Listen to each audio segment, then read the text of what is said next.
Hi, my name is Connie Aluoch. I'm the curator of Sanaa by Connie Aluoch. We've had such a fantastic day. Sanaa is literally just bringing together the creatives.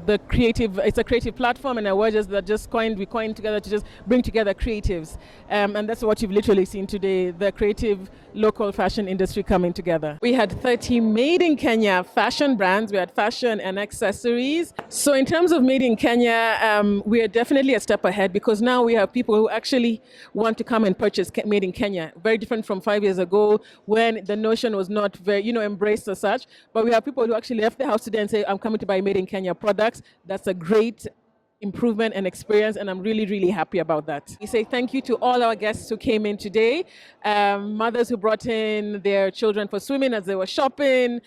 We had so many of our friends who came to support, and we had a lot of Made in Kenya champions who just came to support. I want to say a big thank you, and I'm looking forward to you and everyone else coming to the next event. Thank you so much.